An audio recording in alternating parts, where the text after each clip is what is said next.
Bom dia, pessoal! Que alegria estarmos aqui juntos nessa terça-feira para meditarmos na palavra de Deus e orarmos por nossas famílias. Sim, te convidamos a meditar conosco com a leitura do texto de Ezequiel, capítulo 29. Nós queremos compartilhar com vocês uma porção das Escrituras Sagradas e ao final dessa breve leitura queremos orar também pela sua vida e pela sua família. Nós temos esse tempo diário aqui para meditarmos nas Escrituras Sagradas e te convidamos a acompanhar conosco. É um momento em que nós fortalecemos a nossa fé, em que nós somos encorajados, direcionados pela palavra de Deus para cada novo dia e também apresentamos a Deus as nossas causas em oração.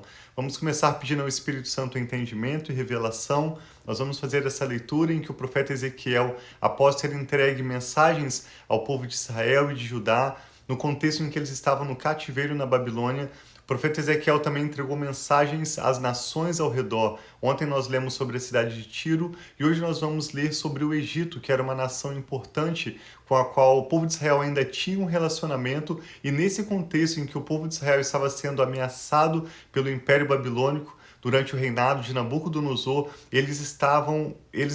os judeus, os israelitas, estavam recorrendo ao Egito como se fossem uma ajuda, enquanto os profetas os chamavam a se voltar de coração para o Senhor, se arrepender dos seus maus caminhos e buscarem obedecer à lei do Senhor. Eles estavam deixando de lado os caminhos do Senhor, mas buscando no poder bélico, no exército, na ajuda do Egito, um livramento que jamais viria. E nós vamos ver então essa palavra como uma profecia que Ezequiel declara sobre a nação do Egito e o faraó. E ao final dessa leitura queremos orar também pelas nossas famílias. Sim, então vamos pedir ao Senhor para nos ajudar a compreender a mensagem que Ele tem para nós hoje.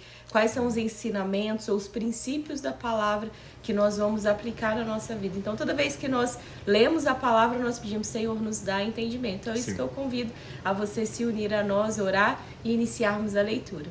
Pai, muito obrigada por esse novo dia, obrigado por essa nova manhã, obrigada, Pai, pelo teu amor e a tua fidelidade. Nós sabemos que ainda, Pai, quando nós nem estamos percebendo, o Senhor está cuidando de nós, o Senhor está nos livrando, Pai, de males. Obrigado pelos livramentos, Pai, que nós podemos perceber e os livramentos que nós nem sabemos que o Senhor já nos deu, seja do momento que nós acordamos até quando nós vamos dormir. E diante dessa grandeza, diante, Pai, do teu poder e do teu amor, nós queremos pedir, Pai, fale conosco, fale sobre quem o Senhor é, revela, Pai, as tuas verdades, revela os teus princípios. Nós queremos te conhecer mais, Pai, conhecer e prosseguir em te conhecer. Então fale conosco através dessa leitura, traga as aplicações que o Senhor tem para nós e transforma a nossa vida, Pai. Nós não queremos ser mais os mesmos, nós queremos ser transformados, Pai, a cada dia para o teu louvor e para a tua glória.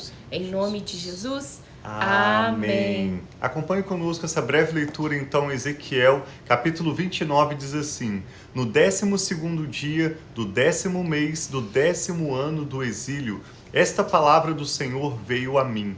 Para nós termos aqui um contexto histórico, Ezequiel chegou entre os primeiros cativos levados para a Babilônia, e depois disso, alguns anos depois, nós lemos no 9º ano do exílio, quando o exílio havia iniciado com Ezequiel e alguns nesse primeiro grupo, o rei Nabucodonosor e o exército da Babilônia sitiou a cidade de Jerusalém. Nós lemos sobre isso nos escritos de Ezequiel, a história também comprova isso. Foi no 9º ano do cativeiro na Babilônia, quando alguns homens e mulheres, famílias já haviam sido levados para a Babilônia. Foi aí que o exército da Babilônia se acampou ao redor da cidade de Jerusalém. E no final desse 10º ano, quase chegando no 11º ano, o exército da Babilônia entrou na cidade de Jerusalém para assaltar aquela cidade, na ocasião em que eles destruíram o templo do Senhor, o glorioso templo construído por Salomão, com toda a riqueza ajuntada pelo seu pai Davi e o povo de Israel. Então aqui, quando fala no 10º ano, 10º mês, eles estavam exatamente num momento entre aquele cerco da cidade de Jerusalém e o dia em que a Babilônia entrou na cidade de Jerusalém para a tomar. O Senhor disse assim a Ezequiel: Filho do homem, vire o rosto contra o faraó, rei do Egito, e profetize contra ele e contra todo o Egito. Diga-lhe que assim diz o soberano Senhor. E o Senhor vai dar a Ezequiel uma mensagem a respeito do Egito. Por que a importância dessa mensagem?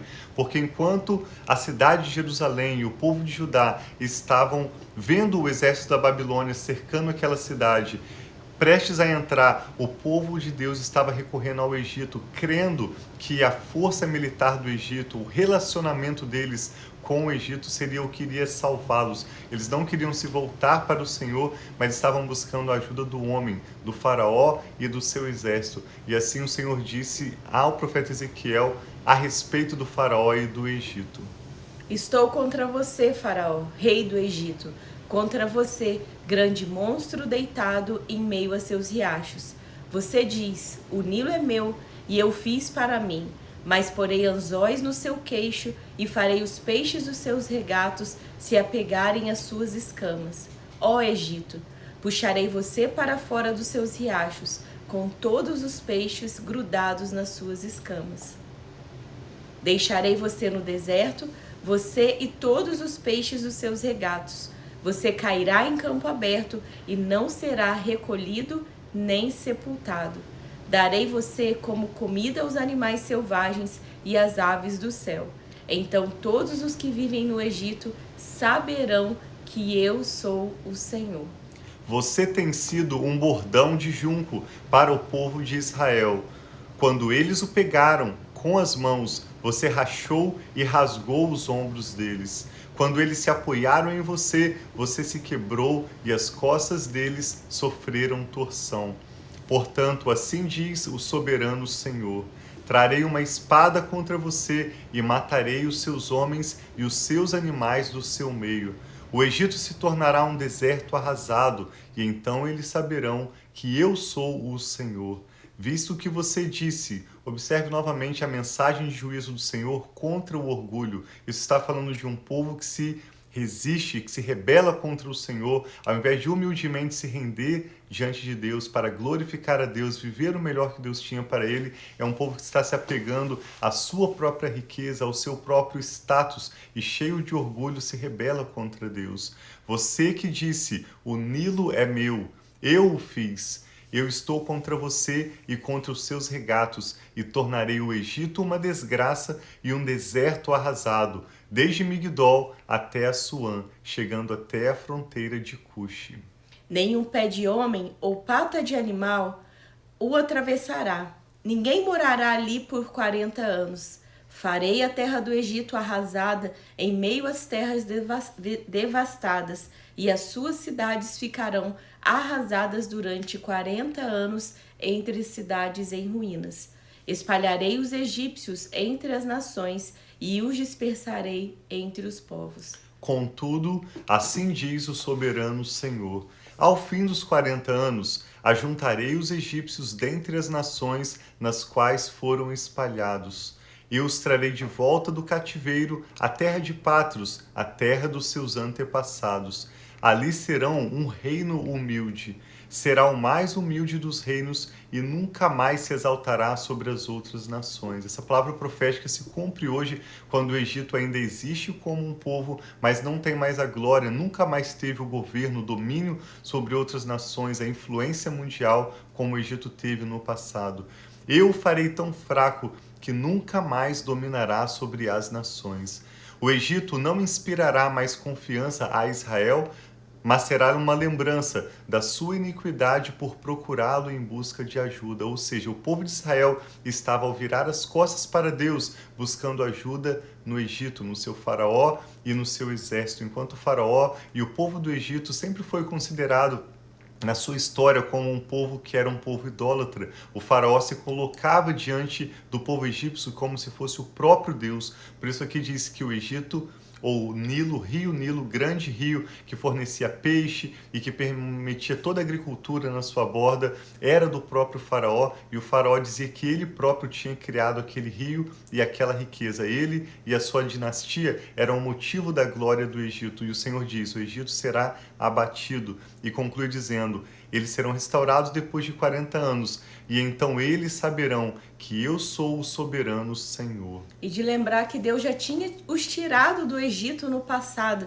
com mão forte e poderosa, fazendo todas aquelas pragas, tantos milagres, para que o povo fosse liberto, o povo de Israel fosse liberto do cativeiro e eles tivessem liberdade para a terra prometida, que é essa terra agora, que eles novamente estão sendo retirados. Então eles estão procurando ajuda, aquilo que já tinha sido passado, e um passado de escravidão para eles ainda, né? Então vamos continuar. No verso 17, Ezequiel 29, verso 17. No 27º ano do exílio, no primeiro dia do mês, esta palavra do Senhor veio a mim. Filho do homem, o rei Nabucodonosor da Babilônia conduziu seu exército em uma dura campanha contra Tiro. Toda a cabeça foi esfregada até não ficar cabelo algum, e todo o ombro ficou esfolado. Contudo, ele e o seu exército não obtiveram nenhuma recompensa com a campanha que ele conduziu contra Tiro. Por isso, assim diz o soberano Senhor: vou dar o Egito ao rei Nabucodonosor da Babilônia, e ele levará a riqueza desta nação. Ele saqueará e despojará a terra como pagamento para o seu exército. Eu lhe dei o Egito como recompensa por seus esforços, por aquilo que ele e o seu exército fizeram para mim, declara o soberano Senhor. E esse texto conclui dizendo: naquele dia aumentarei o poder do povo de Israel e abrirei a sua boca no meio deles. Então eles saberão que eu sou o Senhor. Nós vemos nesse texto, ao menos nós vamos continuar lendo um pouco mais, um lamento sobre a terra do Egito, como o faraó e a sua dinastia, que se colocavam como deuses, que se apresentavam ao seu próprio povo como Deus e também ofereciam ajuda ou diziam que seriam uma ajuda para o povo de Israel. Deus estava dizendo para o povo de Israel não confiar no Egito, de onde Deus já os tinha tirado, porque o Senhor queria que o seu povo voltasse para Ele de coração, para viver uma vida moralmente pura, uma vida digna diante do Senhor, para que o povo de Israel pudesse de fato ser uma bênção para as nações ao redor. Mas enquanto o povo de Israel estava com o coração endurecido nos dias do profeta Isaías, Jeremias e agora também aqui Ezequiel, um pouco mais adiante, o povo de Israel começa a se voltar para o Egito para buscar ajuda, enquanto o rei Nabucodonosor e a Babilônia estavam cercando Jerusalém. Mas o Senhor declara: o Egito não seria ajuda para eles. Aqueles que se colocam como deuses, aqueles que se baseiam no seu orgulho, ou mesmo nós, ao olharmos para as nossas riquezas, para os nossos relacionamentos, não devemos jamais colocar a nossa confiança em qualquer um desses elementos, mas somente em Deus, aquele que tem promessas para as nossas famílias, aquele que é fiel. O Senhor Jesus é o mesmo ontem, hoje e eternamente. Cada promessa, cada uma das suas boas promessas para a nossa família, nós desfrutaremos se nós mantivermos o nosso coração humilde e fiel na presença de Deus, para o ouvir e para o obedecer, desfrutando sim os relacionamentos, as bênçãos que Ele tem nos dado como presentes de Deus, reconhecendo que vem das mãos de Deus e não como motivo de glória para nós mesmos ou como apoio para a nossa família. Que nossa confiança esteja somente em Deus. Amém. E tudo que nós recebemos de influência, de riqueza, de bênçãos, de amigos, serão motivo de ação de graças ao Senhor, porque dele, por ele e para ele são todas as coisas. Amém. Então vamos orar então, colocando o nosso coração diante de Deus e pedindo que a cada dia nós possamos ter esse coração humilde que escuta o Senhor, que segue as suas ordenanças, igual nós lemos tanto em Jeremias, as orientações também das profecias, Deus falando que era para o povo se permitir ir ao cativeiro para a Babilônia, não resistir essa ida. E nós vamos ver também daqui para frente nos outros profetas sobre Daniel, que estava no cativeiro na Babilônia e Deus fez tantas coisas nele e através dele.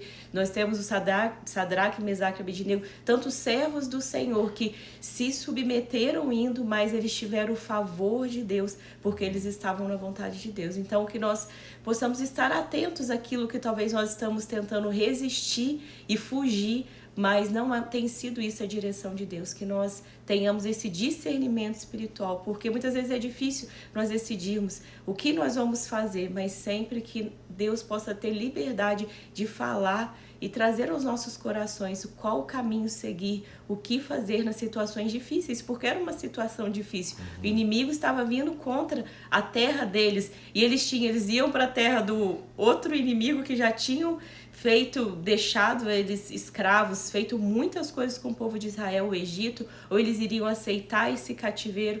Então, em muitos momentos da nossa vida, a gente não sabe para onde correr, mas Deus é aquele que tem bons planos sobre as nossas vidas e vai direcionar. Então, se você precisa de direção hoje, coloque diante de Deus a direção que coloque, Senhor, me dê clareza, mostre qual é a direção, por mais difícil ou estranho que pareça a resposta, mas eu quero ter certeza o caminho que o Senhor tem para mim, a tua vontade sobre a minha vida e sobre a minha família. Sim, vamos orar juntos. Coloque diante do Senhor agora conosco seus motivos de oração. Vamos tirar esse 2 minutos para entregar a Deus as nossas causas. Sim. Eu e a Rafa queremos em fé concordar com você. Pai, nós te damos graças por sua bondade, por seu amor leal, por esse novo dia que iniciamos e pelas tuas muitas bênçãos sobre as nossas famílias. Recebemos a tua palavra com alegria e com gratidão e pedimos que o teu Espírito Santo aplique em nossas vidas, gerando a transformação necessária, nos dando a graça para te obedecer e assim desfrutarmos o melhor que o Senhor tem para nós. Continuamos, Pai, ao lermos o profeta Ezequiel, pedindo que o Senhor guarde a nossa família e nos proteja de todo orgulho, de toda soberba, de toda altivez contra o Senhor. Tenha misericórdia de nós, Pai, e purifica os nossos corações. Oramos pelos nossos filhos, por aqueles que apresentam diante do Senhor agora os seus netos, nomes e causas em oração, nós entregamos completamente sob os teus cuidados, reafirmando a nossa confiança no Senhor, que nós sabemos que o Senhor é o Deus soberano, que reina sobre tudo e sobre todos. Por isso entregamos a nossa família e as nossas causas sob os teus cuidados. Pedimos ao Senhor, Pai, que tome ao teu cargo as nossas causas. Tome em tuas mãos os nossos familiares, as nossas próprias vidas, tudo que toma o nosso nome. E pedimos, Pai, que o Senhor nos dê sabedoria e graça para agirmos naquilo que compete a nós. E pedimos que o Senhor faça, Pai, aquilo que nós não podemos fazer. Amém, Inclusive, Senhor, te em nome pedimos de sabedoria para decisões difíceis que temos nesse dia de hoje, adiante de nós, como a Rafa comentou, nesse contexto em que o povo de Israel estava sendo cercado pelo povo da Babilônia, sendo oferecido a eles ajuda do Egito, e eles não sabiam o que fazer, ou mesmo sabendo, não enxergavam o que era a melhor decisão. Estavam buscando conforto, estavam buscando aquilo que a mente deles fazia parecer sentido, fazia ser mais lógico. Eu te peço, Pai, que o Senhor nos mostre, diante das opções que nós temos hoje, o que é a melhor escolha. Ou mesmo para aqueles que não estão enxergando nenhuma opção. Eu peço que o Senhor manifeste a tua luz, trazendo revelação, mostrando, Pai, percepções que vêm do Senhor. Nos dê olhos para ver, ouvidos para ouvir e um coração de entendimento. Entregamos nossa família, cada motivo de oração diante do Senhor e pedimos a tua bênção. A bênção do Senhor que enriquece, não acrescenta dores, sobre nós, nossa família e todos aqueles que são agora apresentados ao Senhor em oração. Nós te louvamos, reafirmamos a nossa confiança no Senhor apenas e ao Senhor damos graças e louvor em nome de Jesus. Amém. Então tenha um dia muito abençoado. Um abraço aí, eu vi que tá a pastora Diná, a irmã Márcia, a Cristina, a Lúcia, tantas mulheres de Deus que nós admiramos. Sabemos que Deus tem grandes coisas para fazer nas nossas vidas. E bom dia, boa tarde, boa noite para todos vocês que estão agora conosco também ao vivo e estarão ao longo desse dia. É um prazer, um privilégio nós estarmos aqui, né, amor? Com tantas pessoas especiais como vocês. Sim, amamos muito cada um de vocês. Deus abençoe seu dia, sua família. E te agradecemos por compartilhar essa ministração com alguém de quem você se lembra agora. Deus os abençoe e nós amamos vocês.